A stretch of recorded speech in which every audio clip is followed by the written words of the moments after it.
I'm Bethany McLean. Did you ever have a moment of doubt about capitalism and whether greed's a good idea? And I'm Luigi Zingales. We have socialism for the very rich, rugged individualism for the poor. And this is Capital Isn't, a podcast about what is working in capitalism. First of all, tell me, is there some society you know that doesn't run on greed? And most importantly, what isn't? We ought to do better by the people that get left behind. I don't think we should kill the capital system in the process. Particularly with the Biden administration's recent moves on the antitrust front, antitrust has become an even more important question. How do we use antitrust laws to make capitalism work? And are there changes that are needed in those laws? So recently we had a conference at the Stigler Center to try to find out what the people who are really thinking about antitrust are thinking is next. And in order to appreciate how antitrust will evolve, we had to dig into how antitrust has evolved in the past. So in today's episode, we're going to try to distill the history. And there's really nobody better to talk about this than Luigi, because he's spent a lot of time thinking about and writing about antitrust. So Luigi, maybe a good place to start would be, when did you start thinking about antitrust and how have your views evolved? I think that I started to be interested as I wrote my book more than 10 years ago, Capitalism for the People. I always thought that the United States was at the forefront of enforcing antitrust and etc. I started to discover that was not the case anymore. It's true that antitrust was born in this country, but it's also true that starting in the mid-1970s or early 1980s, antitrust started going down. And I started to be concerned, both in general and then, of course, in particular, for what was happening with the big tech firms. So when you say antitrust was born in this country, what do you mean? What's the seminal moment, the founding moment? The founding moment was in 1890 when George Sherman succeeded in passing what goes under the name of Sherman Act. Apparently, this was a quid pro quo between a group of people who wanted to have tariffs to protect the American industry and a group of people who are concerned about the effect of tariffs, particularly the effect of tariffs on consumers. And so at the same time which tariffs were introduced, was introduced this law that in principle was prohibiting every form of collusion, any restraint of trade, and also any form of monopolization. This is where the problem started. The term was fairly vague. So, if I'm hearing you correctly, even the founding moment of antitrust law was fraught. It wasn't quite what it appeared to be on the surface. And then what happened after that? Even when this law was passed, there's a difference between a law existing and a law being enforced. So, was the law enforced in the way it was intended to be? Actually, no. As soon as the law was written on the book, people started to interpret in a funny way. And in particular, industrialists realized that there was a major loophole. The law was talking any restraint of trade or counter-restraint of trade, but not merger. So the way in which you would go around antitrust is by merging. And so you could monopolize an industry by buying everybody else in the industry. Now, to be fair, at the time in which the antitrust law was passed, was not easy for a company to buy another company. In fact, for many years, it was impossible for a company to buy another company's giving share in exchange.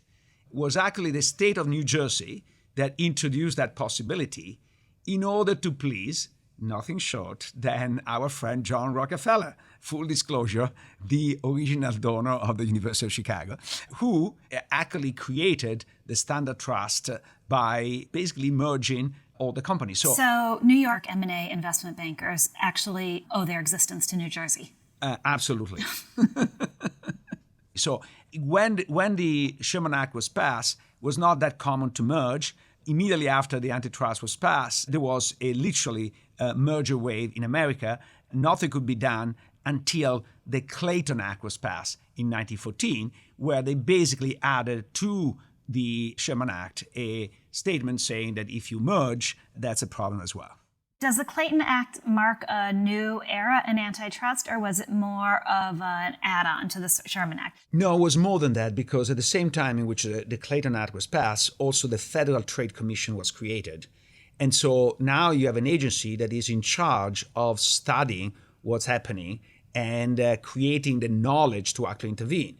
For decades, the Federal Trade Commission actually did many important industry studying, focusing on different sectors of the economy. Industry really hated it and did everything possible to kill it. By and large, the FTC stopped doing them for a while. Now, recently, they've launched such a study on social media, but for decades, basically, there was none. Would you say that at that time, was there an intellectual conception of what antitrust was supposed to be? Were economists thinking about it? Were academics thinking about it? Was there a sense that competition was this defining and important feature of a business landscape? Or was antitrust mainly showing up in the form of practical laws? I think that an anti-monopoly tradition is very rooted in this country. In fact, some people claim that the famous Tea Party was not a revolt against taxes, but was a revolt against the monopoly power of the East India Company that was actually dumping tea below market price to undermine the local importers and taking advantage of the market power they had in England.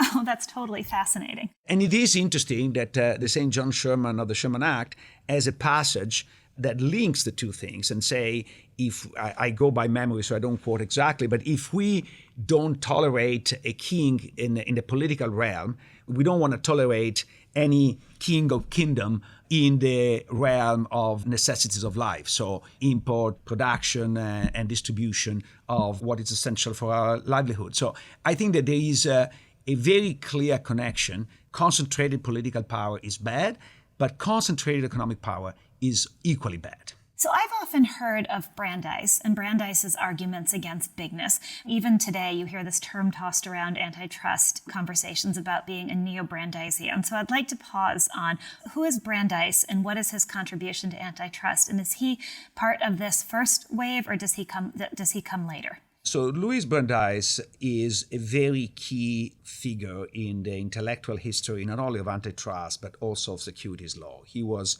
initially a corporate lawyer, but then he decided that he wanted to be a people's lawyer and really advocated rebalancing of the power between the strong interest and the diffuse interest. He waged a single-handed campaign against concentration power in finance, particularly J.P. Morgan, Pierre J.P. Morgan, so the original figure, not only the company, because he had an enormous power that from investment banking was going to old industry and to all the economy.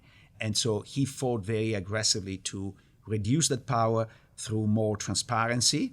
Eventually was appointed to the Supreme Court and then actually ended up being the first Jewish Supreme Court justice.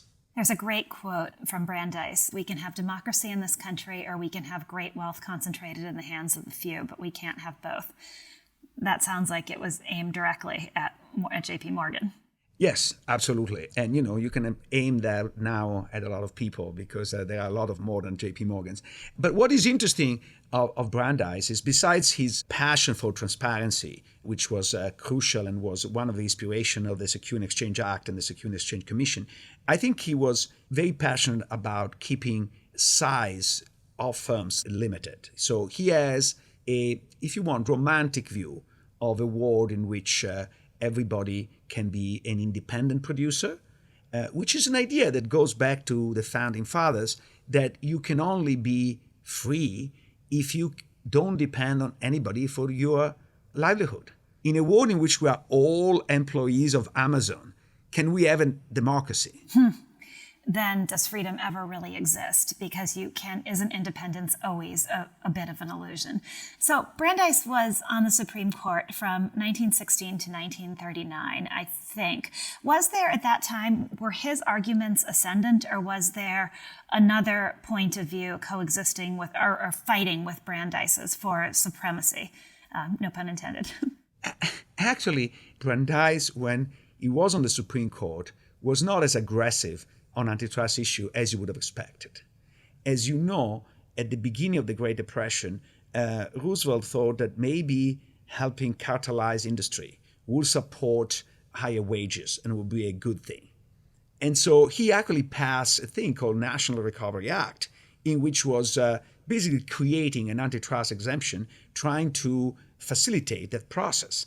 ironically, was a Supreme Court that blocked all that and say that it was unconstitutional. Once that happened, Roosevelt changed his course. In fact, one of the, I think, admirable aspect of Roosevelt is that he was very pragmatic and very determined at doing something to save the country from the despair of the Great Depression. When he couldn't pursue the National Recovery Act and this catalyzation, actually, in the meantime, we were already in the late 30s, he realized that maybe what was keeping the economy underemployed was the concentration of economic power, because you might remember in 1936 there was an expansion, but that expansion did not last very much because it was immediately brought by higher prices and so on and so forth. And part of the explanation at the time was that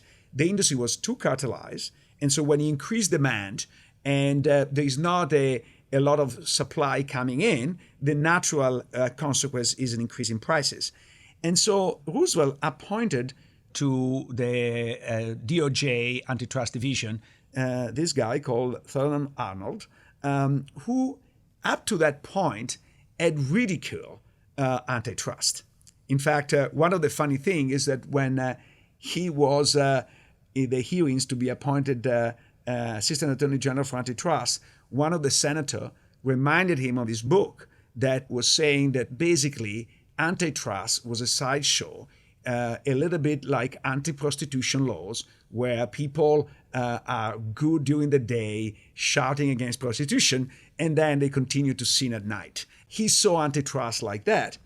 But when he was appointed, actually started to be a very staunch advocate of antitrust enforcement, to the point that he started to put people in jail and go after everybody, including the American Medical Association.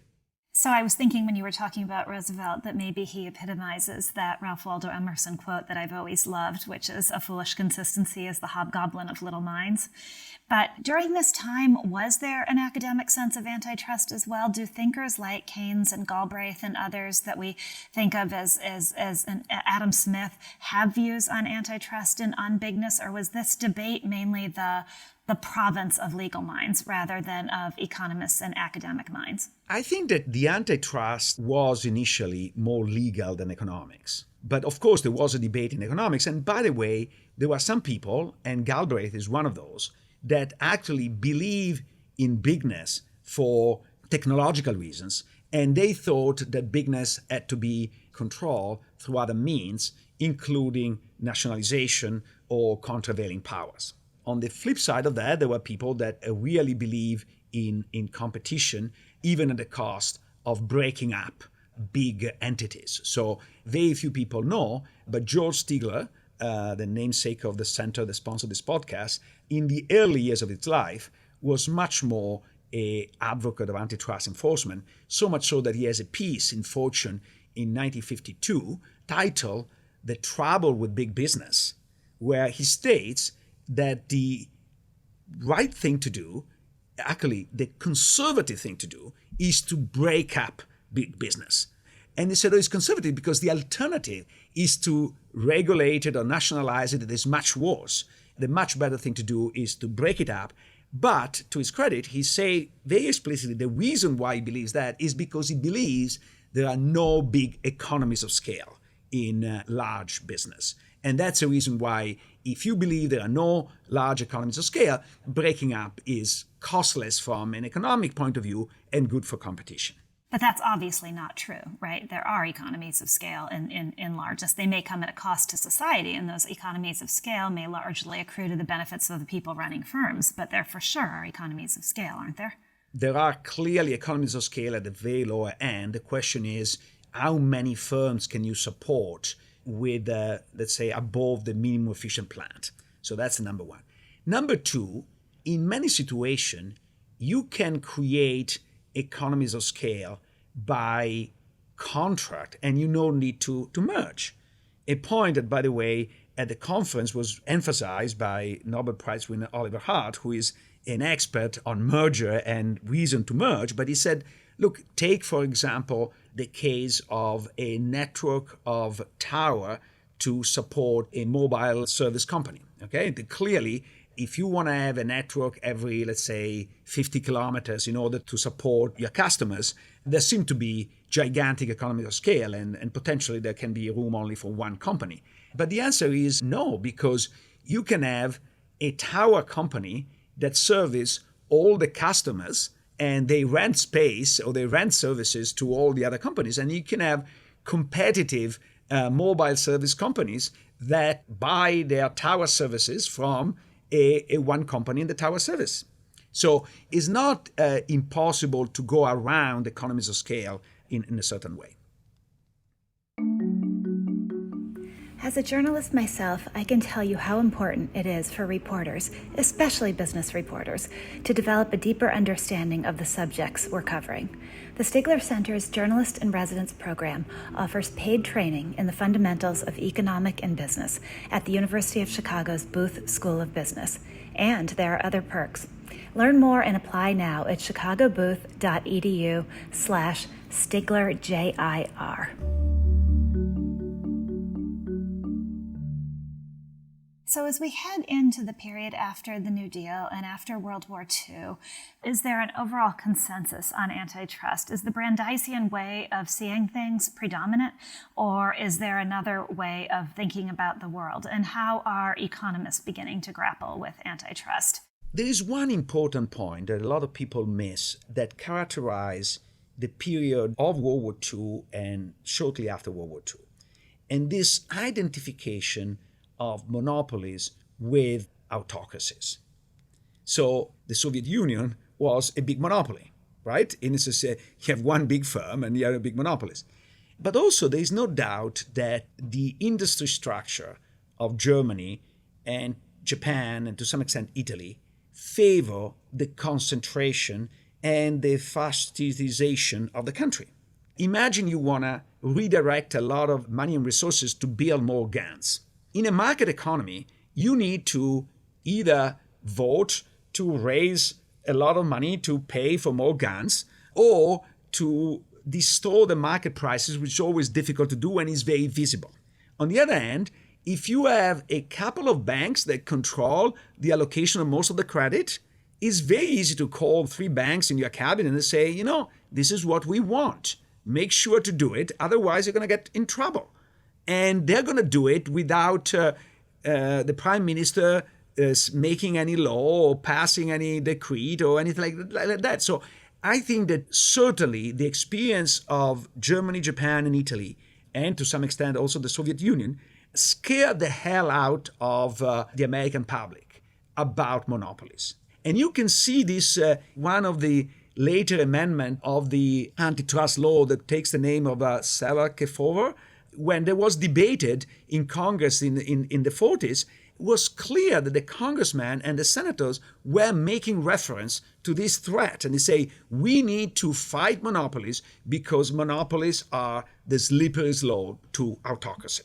By the way, the Stigler Center had a panel a couple of years ago that discussed precisely the relationship between monopolies and the rise of Nazis. You can find it on YouTube in the Stigler page, and the title is, not surprisingly, Monopolies and the Rise of Nazis. Would you argue that there is this link between monopoly and authoritarianism? I think that's definitely the case. It is a concentration of power. One of the important elements of any democracy, in my view, is the distribution of power. And this countervailing powers, of course, needs to be in the constitutional framework and the political framework, but also needs to be in the economic framework. If you have all the economic power concentrated in the hands of one person, it's impossible to have a democracy. I think that the question about Amazon being the only employer in the country is provocative, but up to a point. I think it is a legitimate question. And in some company towns, we have seen what happens if there is only one big employer in a town. That employer owns that town for all practical purposes. And even if you go and vote, even if you go through the motion of a free and fair election, it's not really democracy. I tend to think then that the environment in the 50s and 60s America would have been one with a lot of skepticism about monopoly and about big business. But when I think about American business then, I think about the big three car manufacturers. I think about the Nifty 50 in the 1960s. And so I think about big business, really, really big business, somewhat unchecked. Checked only by the sense that big business was also very paternalistic and believed in taking care of its employees. And I tend to think of that belief as having been the check on the power of big business rather than anything else. Why am I wrong? What was checking the power of big business in those years? I think you're not wrong that in part as a result of World War II, some companies became incredibly large and incredibly powerful, but there was a countervailing fear in the population that led to a strong support and bipartisan support. Whether you were Truman or Eisenhower didn't make a difference. They were both in favor of a very strong enforcement of antitrust. So what began to change? Bork? Is that the key word? Can we just reduce it to one word? No, I think that is more an epiphenomenon rather than the cause. I think that if you look from an economic point of view, two major things happen. One is that the economy globalized. American companies started to face foreign competition. Remember, antitrust was introduced at the time that the tariffs were introduced. So if you are a closed economy, you need really to be very careful that those producers don't become overly powerful. If all of a sudden you have all the producers from Japan and Germany, etc., the power of the big three is much reduced. Two, the economic profession did discover economies of scale and started to realize that a very strong antitrust enforcement could end up being a tax on success. You become big most of the time because you're more efficient. When there is a lot of concentration, the companies are very profitable. It's not because necessarily concentration leads to profitability, but because more profitable companies, which are generally more efficient companies, tend to become larger and the market tend to become more concentrated. After all, take the example of Google and the search engine. Google became a monopoly in search because it was the best search. And the third is, I think the fear of an autocracy or the United States drifting into either a fascist or a socialist country started to subside. And so there was more of an interest in see whether how can we make companies more efficient. At that time, there was a group of scholars at the University of Chicago that started to criticize the way antitrust was enforced. In particular, there is this fellow who is not very well known outside small circles, but his name is Aaron Director. He was actually the brother-in-law of Milton Friedman. He was teaching at the law school, was one of the first economists to actually teach at the law school.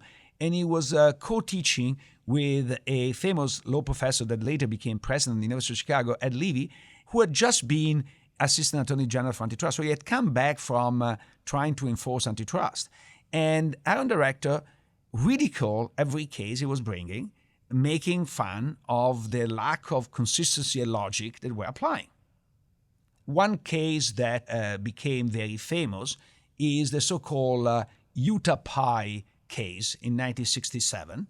There was a company outside of Utah who entered the Utah market offering a price that was lower than what the existing producer were producing, but also lower of what that company was offering anywhere else. For consumers, that's great because you get your pie at a lower price. However, this might be a way in which you eliminate the competition. This particular decision was in violation of the Robinson-Putnam Act that was a later addition to the Antitrust Act. That was saying that as a distributor, you couldn't charge different prices to different clients. All economists started to complain because they said this is really a protection of competitors, not a protection of competition. And this is not pro-consumers, it's pro-producers. And so they started to elaborate, or at least they wanted to have a consistent way to analyze all these cases, saying the secret of a good system of law is that this is applied consistently. But if we don't have a very clear standard, how can we be sure that judges who are not economic experts will arrive to the same decision in different situations? So we must develop a consistent standard. And this is where Bork comes about.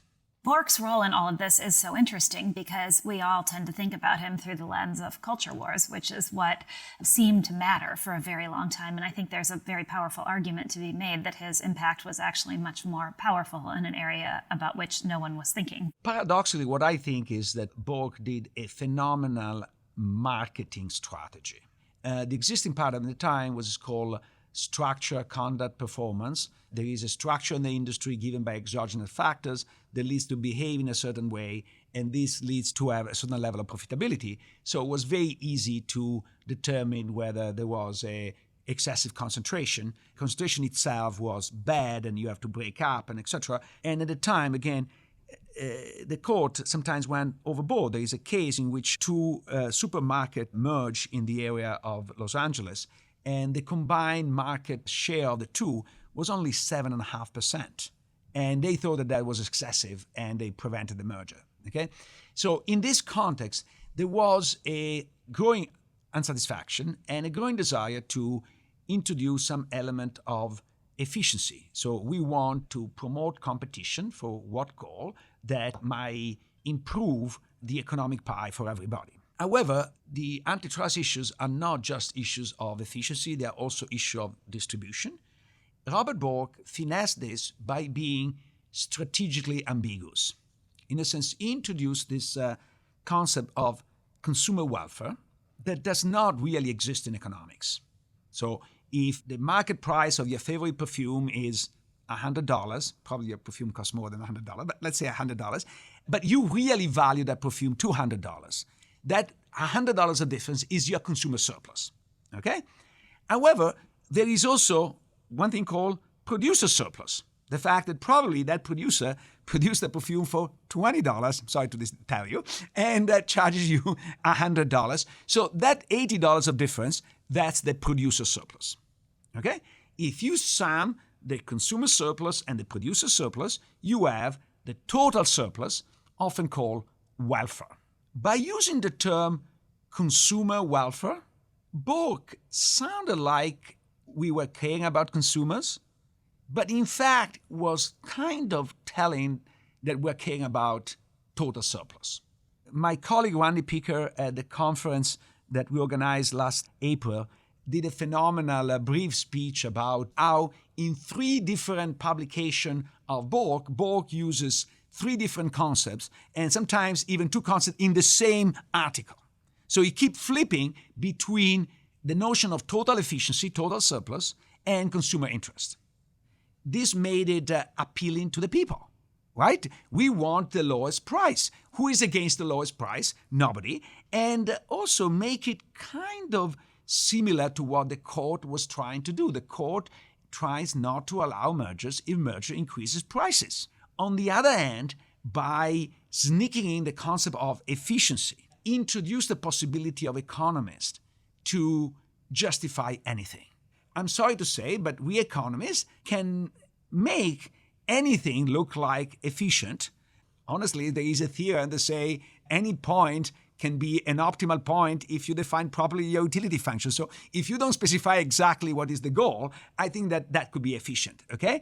And because the goals are vague, this notion of efficiency is very powerful as an instrument of defense. Just to give you the sense of how against the common sense this is, if we introduce price discrimination, as economists, we can argue that this enlarges the size of the market, and so this is efficient. People don't like to hear that. No. One of the most powerful phrases or concepts and always worth remembering is that any kind of model is always garbage in, garbage out. So if you don't look at the assumptions that the model is making and the inputs, then you have absolutely no idea of the validity of the outputs. And it's such a basic idea, but it's one that fools people from time immemorial, right? I also find this fascinating that economic concept that most lay people know, the consumer welfare standard isn't actually an economic concept. That's really interesting. So isn't another problem, though, with that consumer welfare concept of the world that it doesn't take into account employees who are also consumers? So if you have something that's really good for consumers, but it's resulting in lower wages for employees or fewer work opportunities, then given that in a society, employees and consumers are the same people, isn't it problematic just to measure everything by the welfare of one and not by the welfare of another? So if you talk to basically everybody who supports the consumer welfare standard, they will tell you that it includes also workers. In fact, includes all the contracting parties that might include. I see your face sort of perplexed, and rightly so, because say, why don't they do that? And this is what to me was very revealing when I chaired this panel that I'm referring to at the conference. There was this legal scholar, Eleanor Fox, that said basically, the consumer welfare standard, and I paraphrase her a little bit, but the consumer welfare standard is a political concept to keep people out, is an ideological principle to say what we should care and what we shouldn't care about in antitrust. And basically, what we shouldn't care, according to this view, is known market forces. I discussed this in this panel. I discussed with Carl Shapiro, who is like a leading IO economist, leading expert, a very progressive guy. He was at the Antitrust with Obama, believes in antitrust for workers, etc. But he is absolutely adamant about the fact that you don't want to include in any economic calculation of antitrust any political issue, including, for example, the ability to lobby. So one of the debates we had at the conference is, imagine you are a cement company and you merge, and by merging, you are better able at lobbying against anti-dumping law, and that changes the nature of competition because you change the regulation of cement company. Do you want to factor that in your notion of economic efficiency or not? Carl Shapiro says, no, I think it's very important to have law for lobbying, blah, blah, blah, but that's another chapter, should be another person's business, should not be part of antitrust. The neo-Brandeisians say, no, it should be integral part of the discussion. I am a more moderate, but I do think that this is squarely in the debate of antitrust. It would be silly, in my view, to leave it out. If you want to see a big consequence of the Chicago approach of antitrust, the Chicago approach to antitrust, or the economic approach to antitrust, basically force out all this consideration from the discussion of antitrust. If you're enjoying the discussions Luigi and I have on this show, there's another University of Chicago podcast network show you should check out. It's called Entitled. International lawyers Claudia Flores and Tom Ginsberg have traveled the world, getting into the weeds of global human rights debates. On Entitled, they use their expertise to explore the stories and the thorny questions around why rights matter and what's the matter with rights. Subscribe to Entitled, part of the award-winning University of Chicago podcast network.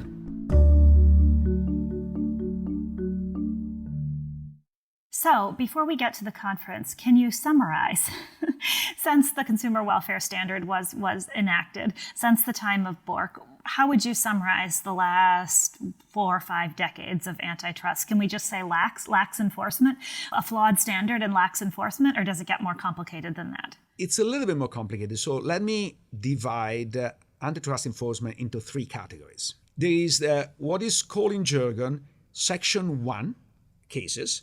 Section 1 refers to the Sherman Act and say that it is illegal to have price fixing. Everybody thinks that price fixing should be illegal. Bork thought was illegal. Antitrust enforcement against price fixing has been strong. In fact, at the beginning of the 80s, even stronger than before. Could we do better? We can always do better. But I think is not really the issue there. Then there are Section 7 cases. Section 7 refers to the Clayton Act about mergers. So this is the argument why when you have an acquisition, the acquiring company communicates this to the DOJ and the FTC. The FTC review and decide whether to challenge this merger or not. And it's been very weak, in part because the merger guidelines were reshaped once by the Reagan administration in 1984, but were also reshaped by the Obama administration in 2010. ironically, that made it easier to have mergers. So it's common to blame all the damage on the Republican. Now, they've done a lot of it, to be fair, but they're not the only culprit here. So this is a combination of factors why this has been so weak. One of the factors is the amount of money that companies have to challenge the FTC and the DOJ, and the weakness of the FTC and the DOJ. But another is that economic arguments are very often used to undermine the reason for enforcement. Consumer welfare standard or not consumer welfare. By the way, consumer welfare standard is mostly a political argument and academic argument when it comes to judicial decisions. They tend to look at whether prices go up. Okay? However, the interesting thing is, take a merger.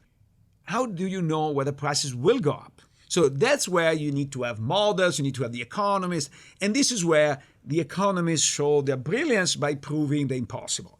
And the result is that you can always claim that this merger will improve efficiency and will not raise prices.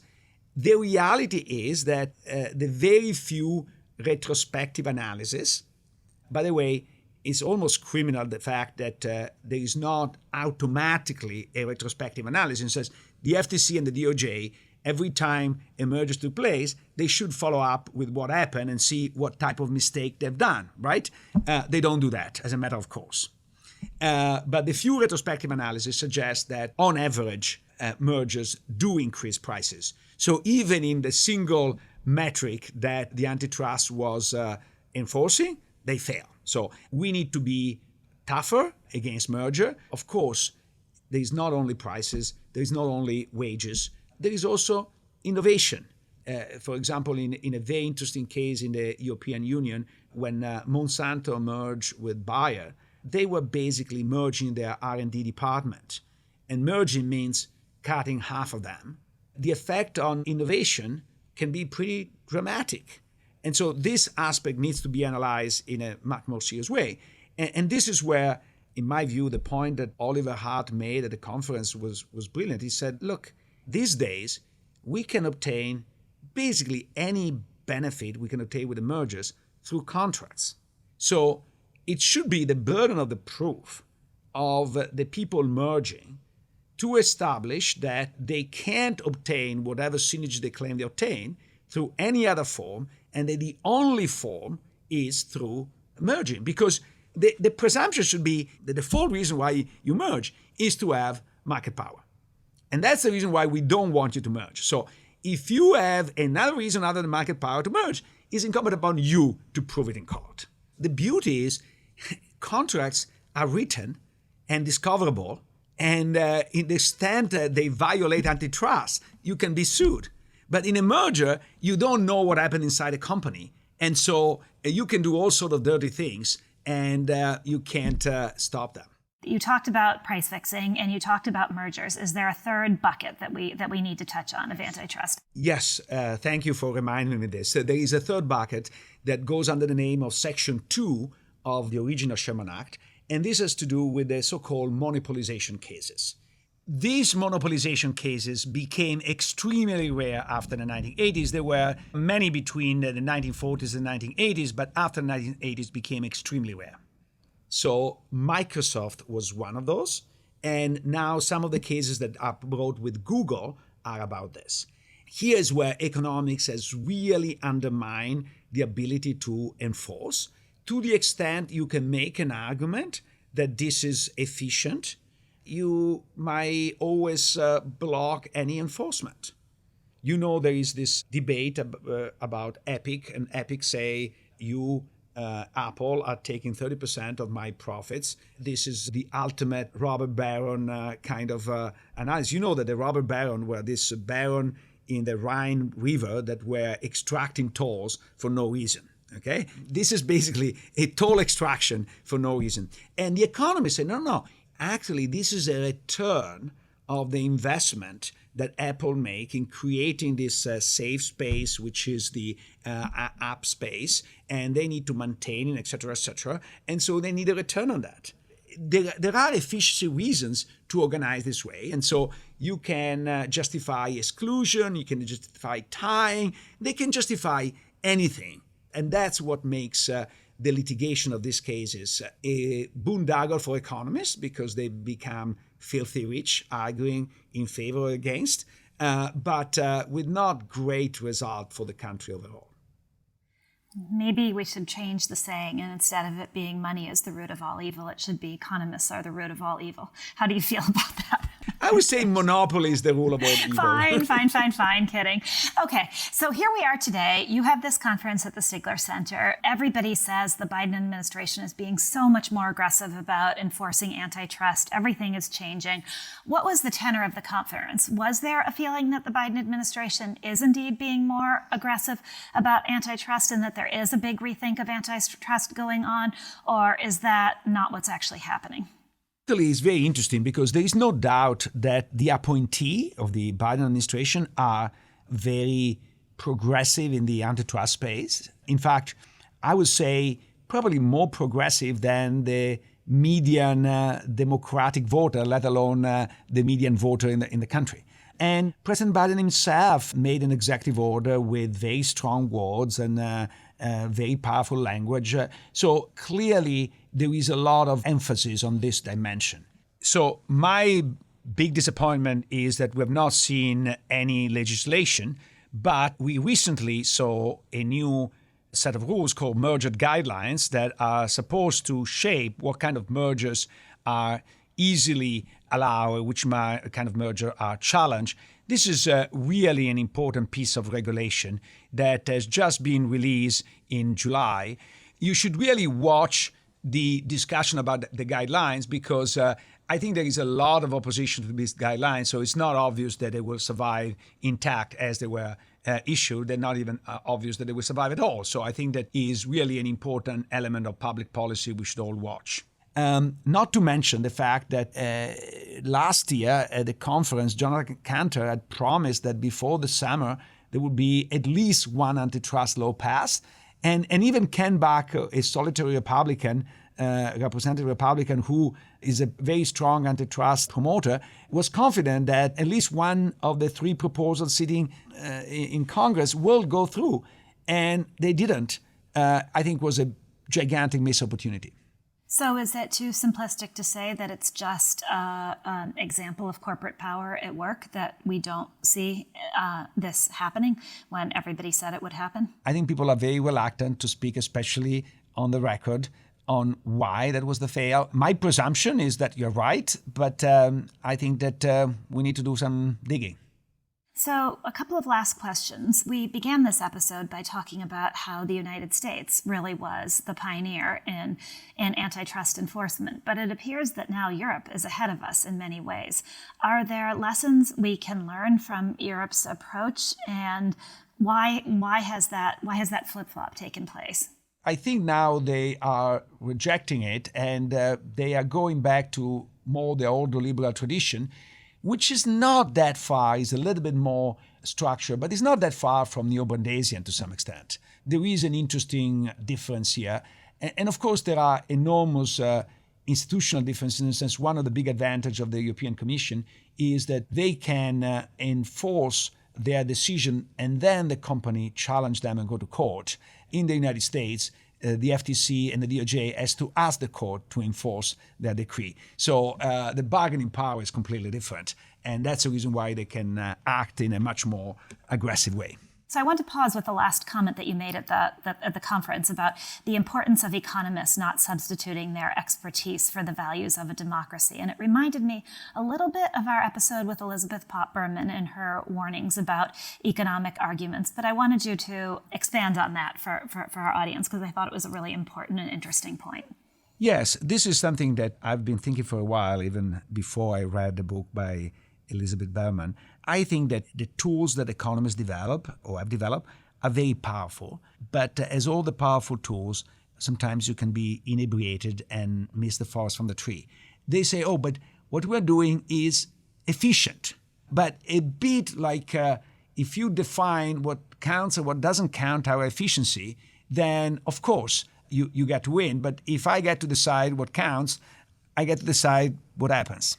On a closing note, I actually love this idea. I don't know if you meant it the way it came out or the way I heard it, but I love this concept of being inebriated with ideas.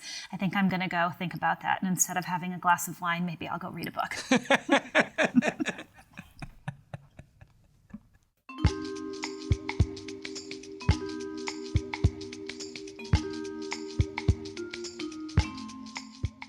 Capitalism is a podcast from the University of Chicago Podcast Network and the Stigler Center in collaboration with the Chicago Booth Review.